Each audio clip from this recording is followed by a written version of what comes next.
Hey guys, good morning and thank you for joining us today. I'm saying us because my co host is about to join us. She is Nanika. Uh, I'm Antra, the founder of My Secret Bookshelf, and it's really overwhelming. Not in a bad sense, but in a good sense, to see all of you show up every Sunday, not only 12 p.m., 12 noon, but also we started our 9 p.m. late evening sessions. So thank you. The last episode with Parul, Vikram, and Hansika was really huge, and we had so much. Topics to talk about, and then even after the live session there was discussion going on. So thank you so much. We hope that today also we'll have a good session. So today's guest is a very brilliant, wonderful personality. I can't wait to introduce her to you, but before that I'll patch up with Nanika and hear what she has to discuss today. What's her topic? She has. So let's hear what she wants to discuss today. So I'm just waiting for Nanika to patch up and we'll be good to go. Hi, Hey, how are how? you? Same time, same time. Flames, flames. Okay, I'm good. How are you? I'm doing good as well. My classes ended this week, so I'm really happy. So now what happens? Like after your classes are over, you have your vacation or you're waiting for your exams? We have to complete all the assignments that we have, and there are many. So we are Okay. doing, you could say, self-study now. And then we haven't got any details about the exams, but if it all goes according to plan, so maybe then from June, 22nd June, around that time. Okay. All right. Great. So, it's lovely to have you here, and I can't wait to hear your topic for this Sunday. Um, last Sunday we had skipped a session because we had Parul coming up for our late evening session. I don't know whether you were able to watch it or not, but it was a good session with Vikram and Hansika. And yes, so today we are back, and again on 31st, you and I are going to be here. 24th, Parul is going to be at 9 p.m. with Eva Dietrich from UK. So, yes, I'm really Excited. pumped up. Yes, absolutely. Even our June and July lineups are really interesting. Like when I was talking to authors for July, they were like, July, it's like too far. And I was like, no, a lineup for June and July needs to be prepared right now so that we know what is happening. But then I'm really excited for the coming month. Uh, I I'm just hope I just hope that the lockdown extension ये तो sequel पे sequel होता जा रहा है हमारे लिए. we should have lockdown 4.0. Yes, I don't know, and this time I think it has become too much. But then this is more dangerous period for us. Um, Yeah, all the people, the numbers are increasing now. exactly, and it's like more closer to us now. People who are affected are more close to us. Um, You know, the so sudden spike of 4 people who suddenly got the corona. Remember, exactly, and then one of it near us. So we were put on like you cannot go outside, and we yes, have they steal a you. Right. So the same thing with us as well, because uh, the barber who had cut 300 people's hair used to be around us, and now like who are those 300 people? So like it's a mess going on. But then I think this should be it. Like I can't think of getting this lockdown period extended beyond this 2 weeks. Anyways, let's hear your topic for today, and I'm really excited to see your recommendation for this week as well. Well, because of all the sort of negative energy going around because of the lockdown and everything, I was really in the mood for some tragedy. So I thought, what better tragedy to read than read the first tragedies that were ever written. So I decided to pick up some Greek tragedies. I've just read one so far. It's named as Iphigenia at Aulis. Okay. And basically, in that story, the father sacrifices the daughter. So it's kind of a tragedy, and it's really interesting because the way in which it is written is very, very poetic. Of course, I'm reading the English translation, and then I'm also listening to an audiobook for it. So it's really eye-opening. And in Greek tragedies, the most prolific or the most common theme that you can see is that the idea of fate or destiny. It's like each person has his own destiny, and no matter how much you try, you cannot outrun it. If it says that your father is going to kill you, your father is going to sacrifice you at an altar for the god, then that will happen. There is no other way that you can, like, make some loopholes about it and escape. But the idea of fate is really, really uh, obvious there. I mean, really. And for instance, um, in the case of even Romeo and Juliet tragedy, and then Paris and Helen, and all of that, the Trojan War, it's very, very interesting. So And yeah, people are sharing their reads, I think.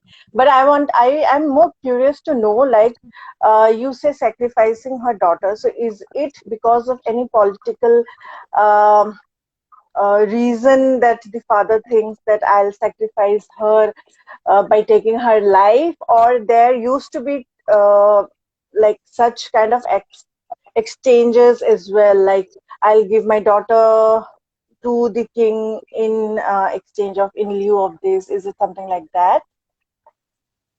right, in the tragedy that I just read, which is Iphigenia and Aulis, I'm sure you know about the Trojan War, where Paris and Helen run away, and then Helen's husband and the whole of Greek goes to Troy to have the Trojan War. So it is basically the Greeks, Helen's husband and the husband's brother, and all of them, they are getting ready to go and attack Troy. So before they do that, they have to, like, cross the sea. Mm-hmm. So, but the weather was very bad. They couldn't possibly go by boat in this weather. Mm-hmm. So Right. they have these seers, like their pundits, their seers, their prophets. They, like, talk to gods and everything. So their people, his name was Kalchas, yeah, and he tells Agamemnon, who is Menelaus's brother, that if you want to go on this, like, journey, then you have to give someone as a Okay. sacrifice to Right. Right. To the god. to please the sea god, maybe. Absolutely. And since he is the, like, commander of the whole army, Agamemnon, he's like, I cannot ask them to, like, Hmm.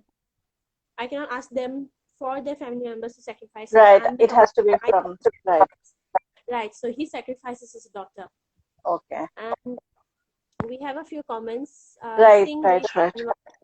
Dr. Faustus. Absolutely. I love Dr. Faustus. Rapacini daughter. I haven't read that. Gorboduc, right? We have read about Gorboduc in our literature, but I have not personally read Gorboduc, but I really want to. Yeah, Fables from Wonderland. I just know one thing. I have not read Greek script literature yet, but I just know that Greek men are very good looking and they are very romantic. So when you had said, you had mentioned that you wanted to discuss about the Greek literature, I thought that there will be romance, but then you have just taken a turn and it came out to be tragedy. But um, I think you are correct. As far as I remember, my memory goes, um, there is no way out from certain prophecies or certain things that have, like, they say at the onset of a Greek literature, like, if I want to do this, or I want to sacrifice, or I want to kill someone, or I want to do this, then it is bound to happen. So yes, I agree. I think this is a good observation. Even I think I have also noticed that. So there is no way around that. Yes, great. And you have anything to show us? Any book, any recommendation to share with us on this topic? The book that I was talking about, I actually read it in online, because these books are available like online legally and everything. But I have a collection which I would like to recommend to everyone. Mhm. And okay, let me just bring it. Yes, sure.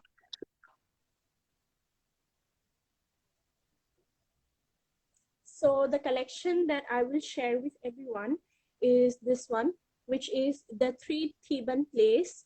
The first book is actually, the first book I like to say is Oedipus the King, then Oedipus at Colonus, and lastly we have Antigone. However, it is read in this order. Okay. But basically, it's a very, it's also a tragedy. This whole trilogy, it's a tragedy. It's quite short, but it's basically about this guy Oedipus who has been destined. His fate is that he will kill his father, he'll marry his mother, and then he'll have kids with his mother. So the Okay. whole, and It's this is, messed up. it's messed up, right? Greek tragedy are often messed up, and it is from here that Sigmund Freud got the idea of the Oedipus complex, and then also the idea of the Electra complex and everything. So these classics are important, I think, in that regard, because it really helps you. Right, it is by Sophocles. Huh. Singarides, yeah, it's by Sophocles. Even Electra, there is one version of Electra which is by Sophocles. And I mean, these have been taken as the cornerstones for developing psychological profiles and everything. Of course, not everything of Sigmund Freud is accepted as true or established, but he did get some ideas from here. And this is a very like epic and beautiful tragedy, if I say so. If I may use the word beautiful. I think beautiful in the sense the compositions are really, well neat and it very intriguing. They might be fiction, they might not be real even, but then they give you something, food for thought, as we say. So Right. maybe that is how these are beautiful.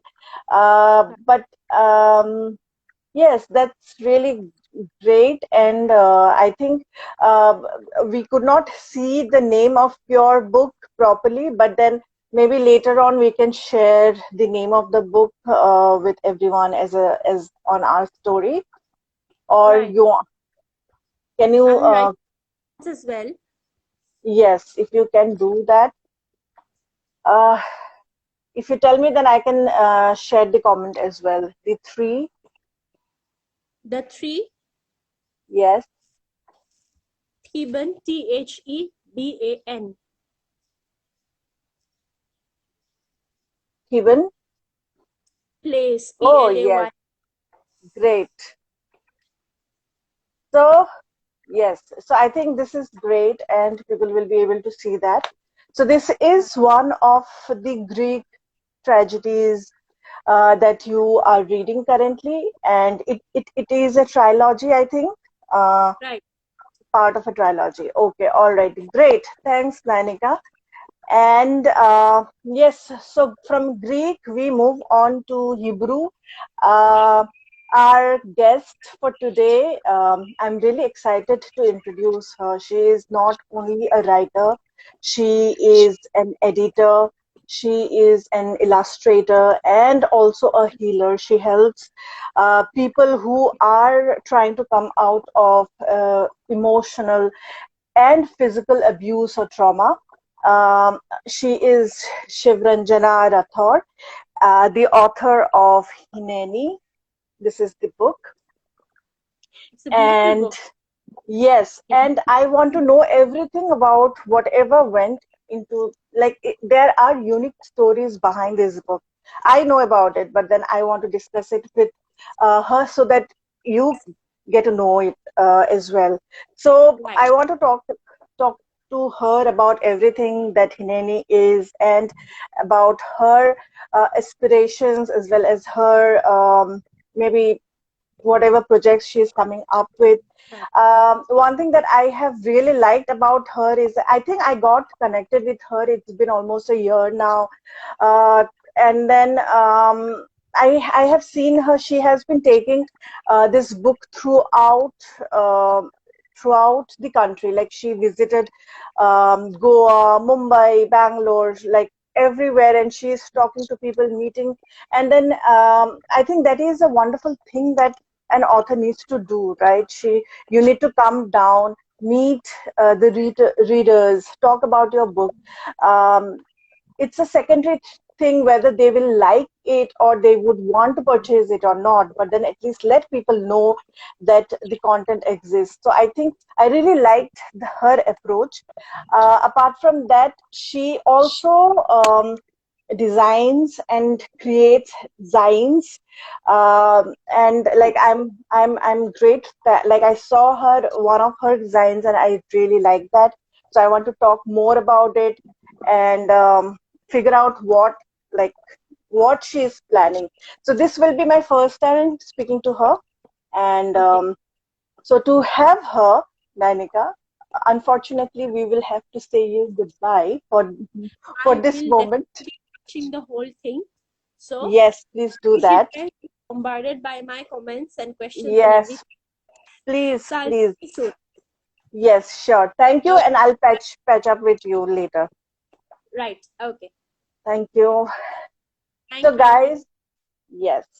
So I'm going to patch up with Shivranjana now, our guest author, and we will talk about everything that she has to talk about. This will be my first time coming across her, like seeing her face to face. So I'm really excited. Very Hey! good. So nice to see you. Yes, yes. Like finally we see each other. Exactly, exactly. This is the first time that we're actually like listening to each other's voices and talking to each other. Yes, yes, yes. So So I think yes, absolutely. I think we got connected. It's been almost a year or something like that, and we have been exchanging texts and everything. And yeah, yeah, finally today we get to see each other. And I think what a beautiful day it is to talk about your book. And I really liked the entire concept of how you have, not only got into editing, writing, and then the concept, and then how you went about the promotion part. So, as I said, if you had heard about Nainika, she was talking about Greek literature, and then yeah, we moved to Hebrew. Now, people might be thinking that why I'm saying Hebrew. So Hineni is a Hebrew word which means here I am, yeah, not the Brian Adams song, but it's Shiv Ranjana's version of here I am. So yeah. tell me why this Hebrew word and why this title for your book? Honestly speaking, in the moment when I selected the title, it felt like a very simple decision. But when you look back, you understand how dots are connected, right? And creation of any kind in itself, I feel, is more of a very spiritual process. So for me, and this book with the topic also, it was a very deep concept wherein I had to really get into the mind of the person, right? So with all of that that was planned, there's an echo going on, right? Yeah, I'm just receiving a call. Sorry. No, no, no. Good now.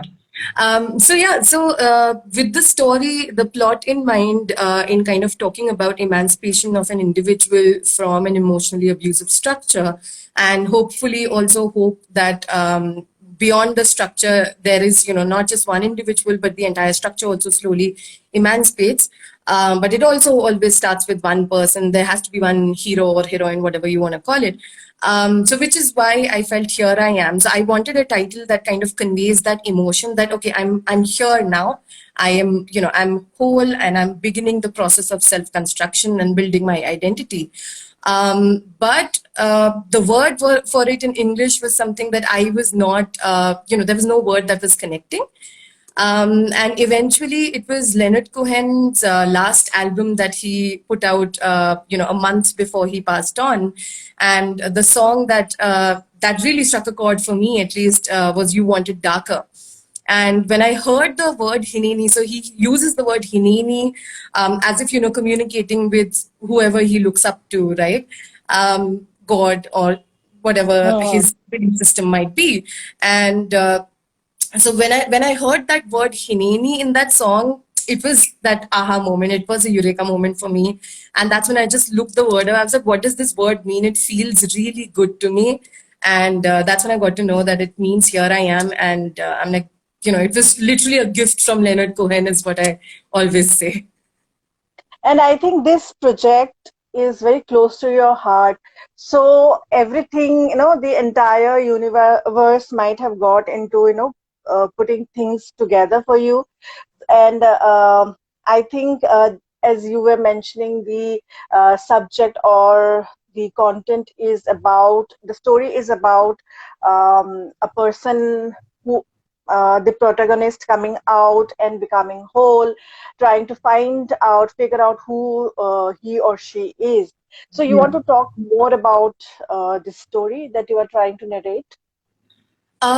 Yeah, so I've always been very interested in the process that goes on in the human mind, in each individual's mind, in the sense of arriving at self-identity. Like we all have different identities. And when you first kind of come into this world, when you first take birth, of course, there are many identity markers that come along with the family that you're born in. And that's because Right, that's a right. social unit, essentially. But many times, and especially I think post 90s and post globalization world, there was a greater exposure and a greater accessibility in conversation about, this search of the sense of self that each individual has.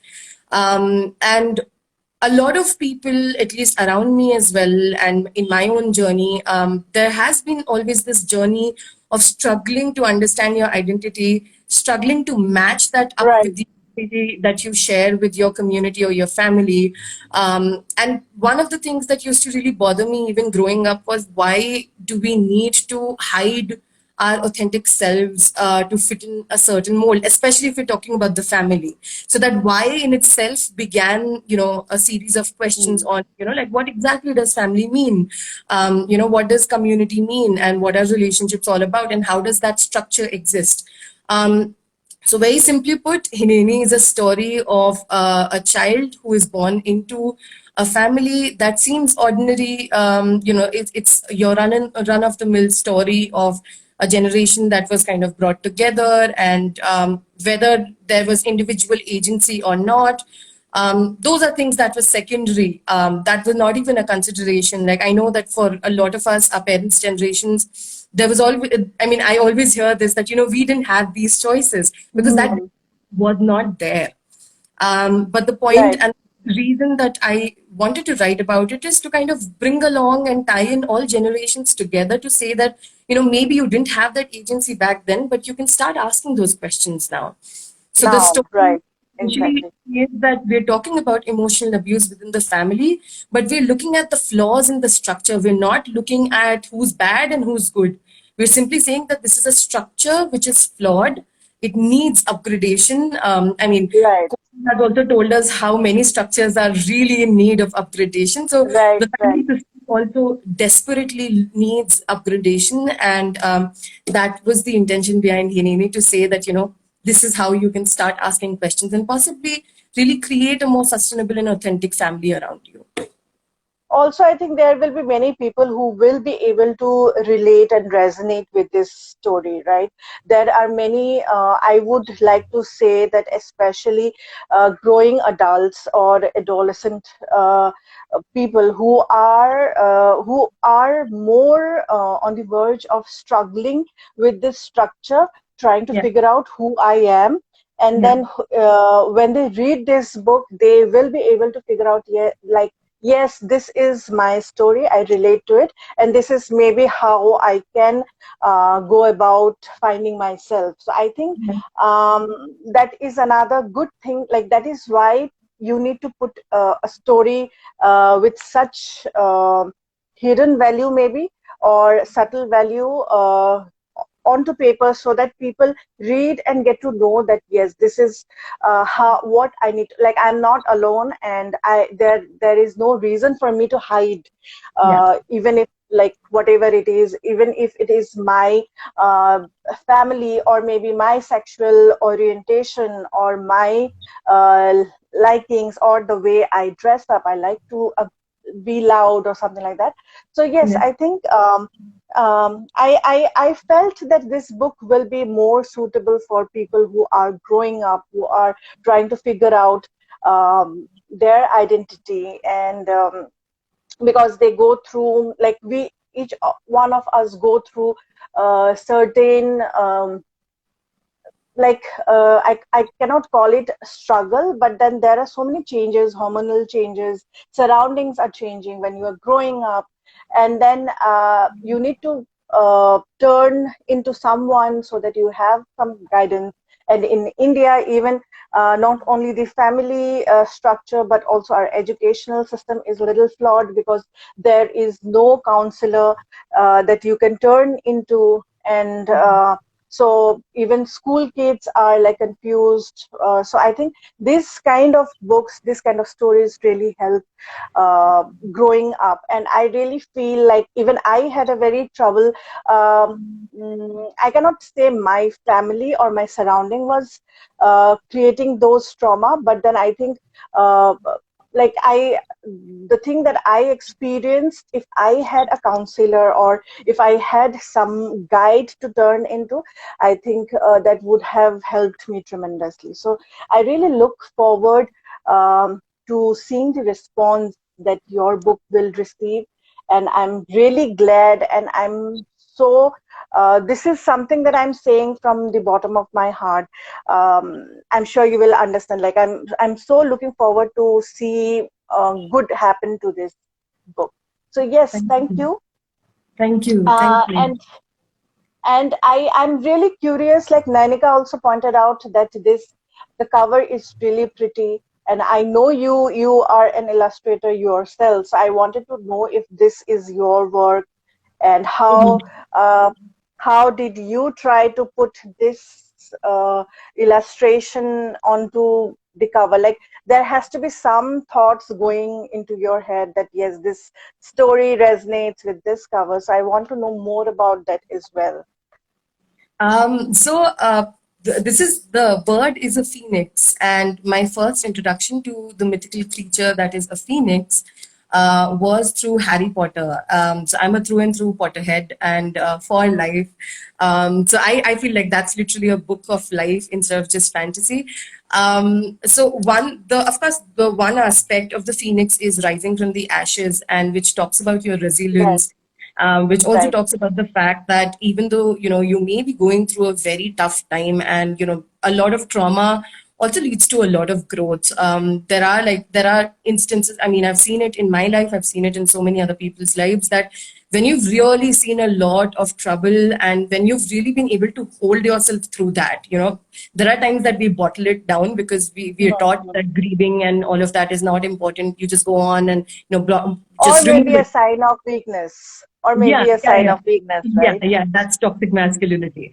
Yes. So we're all taught that, all of that. I mean, for me also, for a long time, there were certain griefs that I just completely shut it down, because I said, "Oh no, I'm not that person. I don't need to cry. I'm not weak." Like, so even I had that.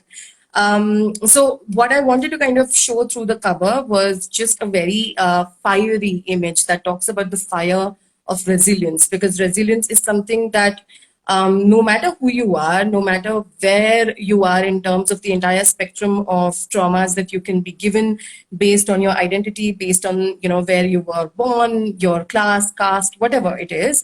Resilience is something which is very core to the human spirit, and no matter what happens, and whenever you see all these greats, you do realize that people do rise from these so-called ashes. When things burn down, people do rise. You do have the ability to do that.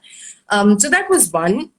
And the other thing also was that a lot of times when we talk about healing, when we talk about, emancipation of the self or self empowerment, we only look at it, the popular discourse is about the fire that comes with it, that it's like a fire which will quickly burn down as well. But then the point is that one of the properties of the phoenix, just to kind of mythicize it, is also the fact that this fiery bird also has tears that can heal you.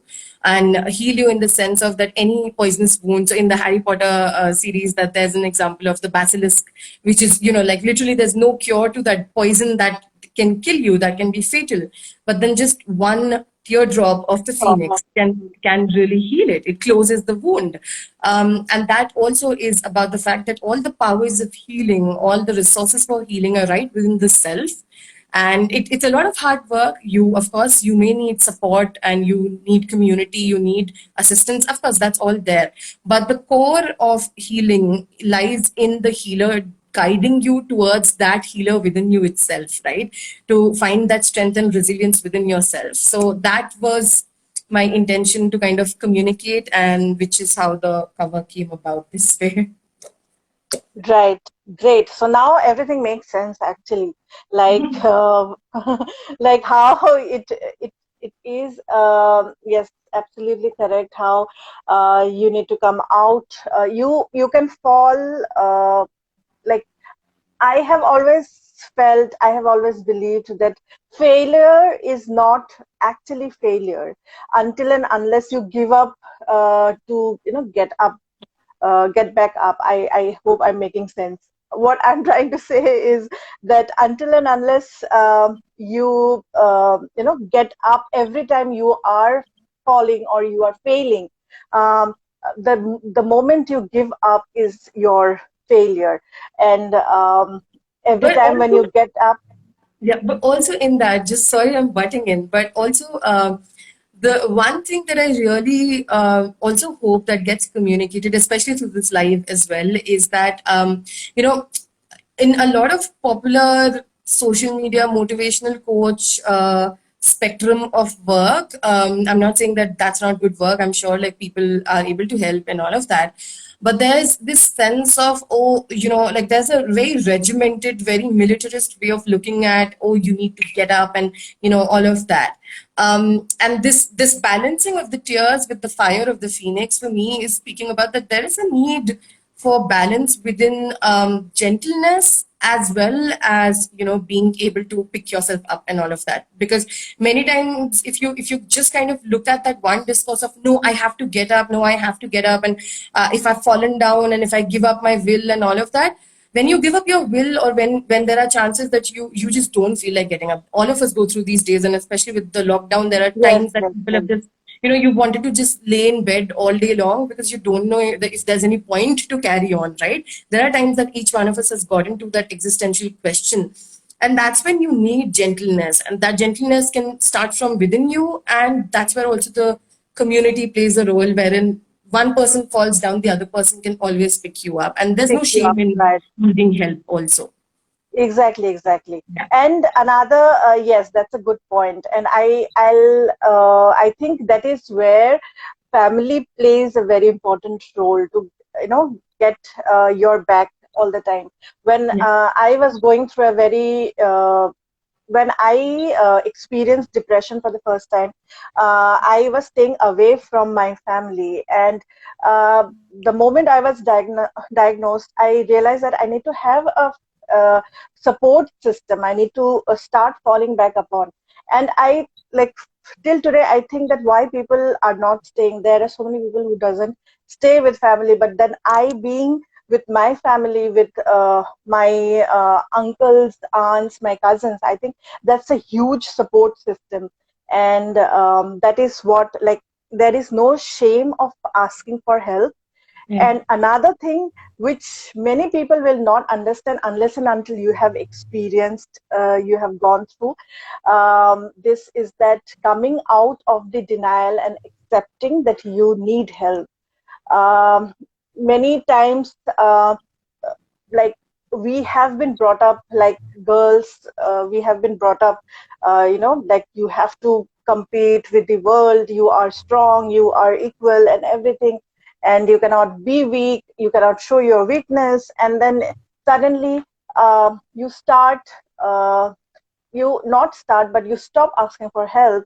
But then I think coming out of the denial and asking for help, that should be the first step for any healing session, I believe. I'm not sure, you are the healer, but that I think that should be the first step. But then I also wanted to ask you, like you are a therapist, or you are a healer, and you work with many people who are coming out, who are trying to coming out of their traumatic experiences. So Yeah. are these online sessions, or how do you conduct these sessions? Are these face to face, on phone? How do you do it? Right. So it was a process that I actually discovered through Hineni. And like when you put out a book out into the world, you realize that that is one door that you're opening to a new set of people entering your life. I mean, that's not how I understood it back then when I first started writing, or when I even first thought of that, okay, I want to put out a book.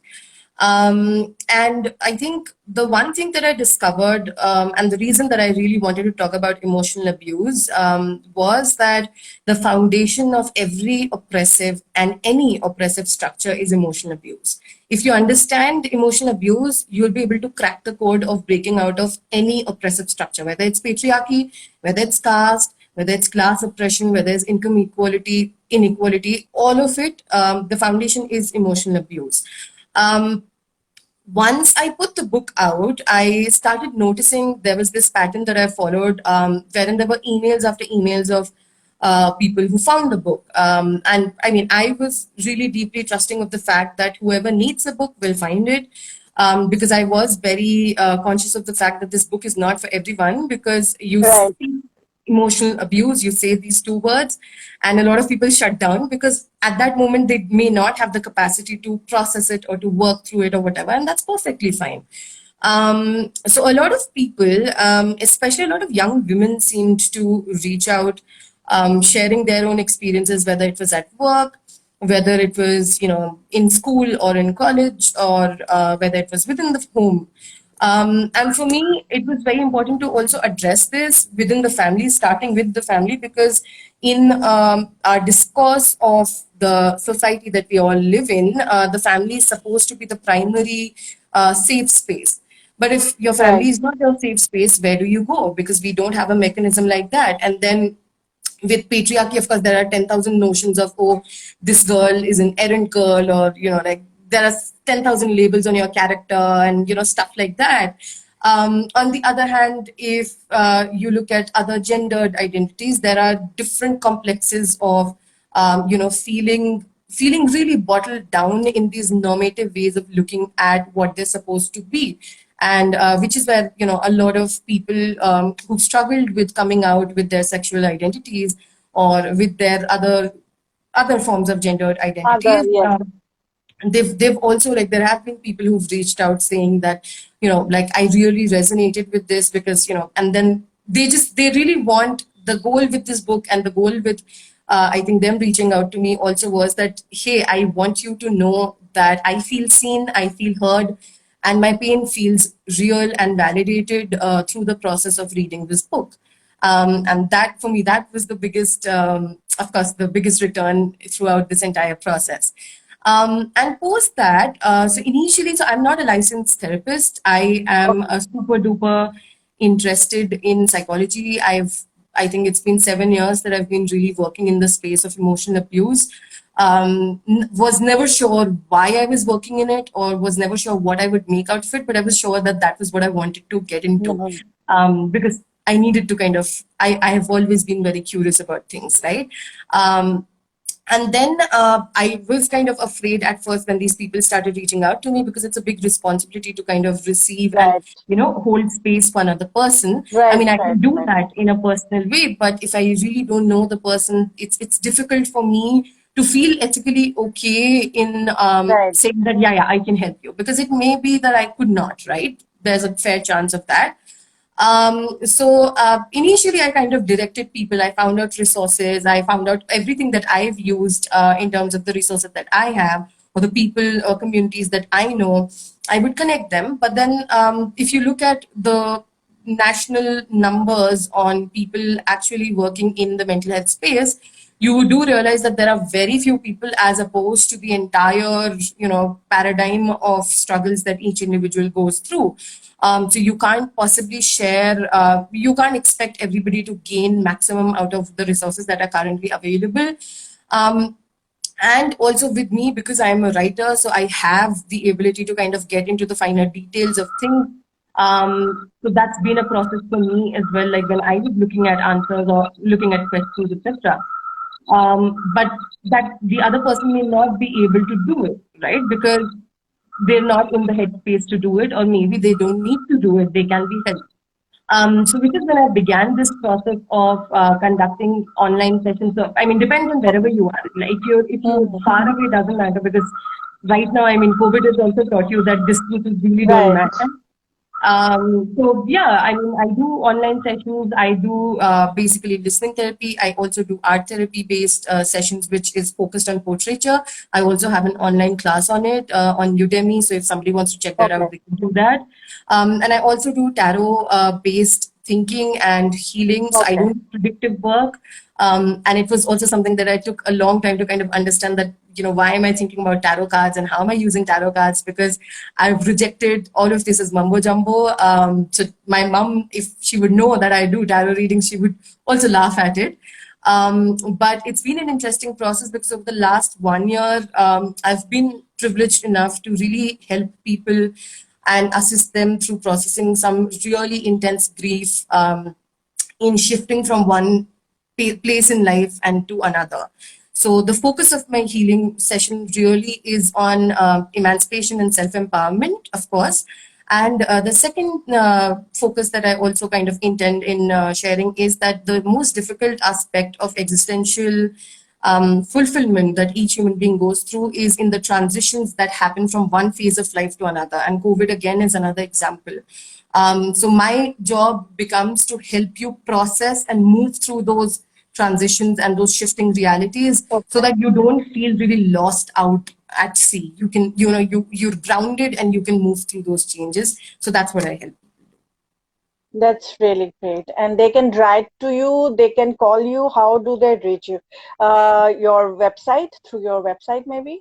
Yeah, I mean, people reach me through email, website, even Okay. Instagram, because this All is right. public. So, I mean, most people do Okay. Instagram these days. Okay, all right, great. So if anyone wants to talk to Shivranjana about anything about her work or about her sessions that she conducts, you can reach out to her through Instagram. Yes, there are a few comments that I'm going to read out. Just a minute. People were asking you, could you share some tips for mindfulness? This is by Jaipur Book Club.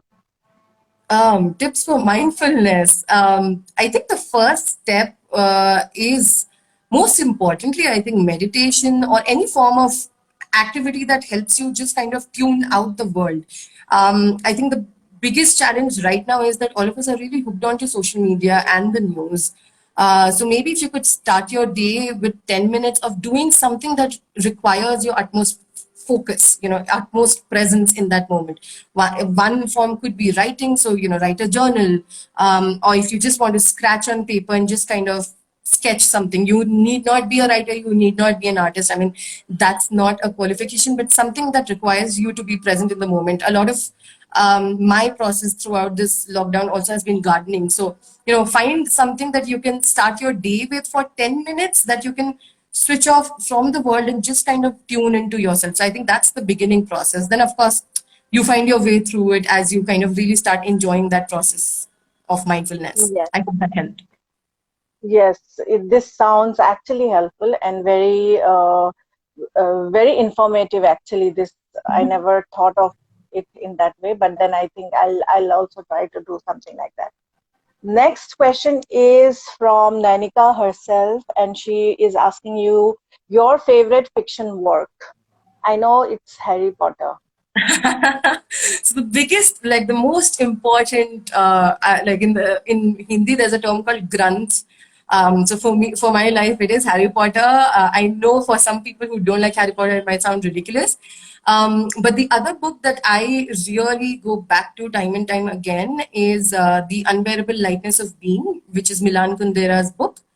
And then there is another, A Fine Balance by Rohinton Mistry. Like these are two books that I Yes, really like. I swear by these two. I'm reading. Yes, it's very weird connection. I'm reading Rohinton Mistry right now, and he's such an unconventional, unheard of. Like he's one author who I think many people have not heard of, and he He's not writes. your typical celebrity author. He's just like Right, right, really good right, work and he does his own thing, which is beautiful. right. Yes. Beautiful. So, And also and one more book that I would recommend is this is something I found last year and it really helped me through a phase of great transition in my life, which is The Cost of Living by Deborah Levy. That's a very good book. okay, so can you leave these names with me? I'll just share with our friends on story so that they can go back, they can browse, and if they are interested, they can pick it up. So I think so. Nanika, you have got all the answers from Shivranjana. I have. I want to ask. You published this book from KDP. I'm so intrigued to know why did you choose to print it out yourself and not go through any self-publishing or any other publishing house? Like, why yourself? Okay, if I have to like simply say it in two words, it's being a control freak. But no, not really. So I had gotten the chance to सारे पैसे मुझे आने चाहिए किसी और को ना जाए पैसे तो भूल ही जाओ, like literally with books I think money I think I don't know, but anyway I think this was in October 2018 that I had gotten done with the book, and I was satisfied and I was like, I can't spend any more time on this or I will lose my sanity. So that's when I got the chance to pitch this book at Litmart at the Bangalore Lit Festival in 2018. And at that time, my intention to go there. So as a reader, I honestly don't enjoy Lit Fests a lot. Because for me, it kind of takes away from that privacy of reading. Like for me, reading is a very private act. So the festival kind of makes it too public for me and all of that. So Litmart was my only experience of going to a literature festival technically. And my intention of going there was because one, it was exciting for a first time writer to really put her book out there and to see what goes on there, because there was some really the response, right? yeah. And so to even like understand, does it even make sense, or is it just some concoction of my mind, and do I need to go back and rethink about it? So I remember out of the 30 people who got selected for the Litmart, we had 3 minutes to pitch the book. I turned out to be the first person who drew the lot and saying that, okay, I'm going first. And I didn't, so that was another surprise for a lot of people. And in the 3 minutes, what I'd done was I created a 1-minute trailer wherein I illustrated one of the poems, which is a pivotal poem in the book, Mother's Receptacle. And then the next 2 minutes I spent talking about the book and why I feel that, like what the book is, and then why I wanted to put it out there. So it was interesting to note that there were, I think there were 6 or 7 really big names in the publishing industry at that time. And none of them had any feedback on the topic. None of them had any feedback on the poem that they heard, at least, just the concept or whatever. The only feedback that I got was, if you illustrate so much, the cost of the book is going to go up. And that's it. That's the feedback that I got. And here I am, a child or fledgling of an author, looking at really bigger people to help me and to just tell me what they think. And I got nothing. So I am happy. I'm like, that kind of made it real for me that, okay, this is a good book. This is something significant, because clearly they didn't feel that they wanted to even like question the topic. Like it was very clear with their expression that they really felt for it, but they didn't have anything to offer because that's how rare emotional abuse in a family is as a concept, rarely spoken rather. And suppose that I thought that maybe I could submit it and all of that. But I don't know, like things just turned in such a way wherein I just felt that I wanted to see this project alive. Like I may, like, I don't know, I have told myself that in 2020, I may submit it to publishers and let's see what happens. I still haven't done that 5 months down, but I don't know what may happen. But for me, it was very crucial to put this book out there and to start conversations in a way without it getting co-opted by a larger system. Because then, if it's co-opted by another system, it can reach a lot more people, sure. Maybe it's also good for business and also not as much of a risk for a first-time writer. But the density of the matter may get dispersed, and I didn't want that to happen. Right. So yeah, so that was my main intention. A lot of people did advise me against it. A lot of very well-meaning friends did want me to not take the risk because it was a lot of work. It was definitely a lot of work. I was severely burnt out by August 2019. Which is why I had to take a break, and which is why I'm so glad that we're doing this live, because it's after months that I'm talking about Hineni, because I really put it away, that I'm tired, I can't talk anymore, I'm done. So yeah, that's where I think publishing through somebody else would have been helpful in kind of not taking so much stress on your own. But yeah, it was a good process. It was definitely a good process, a lot of learning, and I'm one of those people who likes to do a lot of things and understand the entire structure before saying that okay, now you can do it. So it was a good to kind of learn how does the business of books work.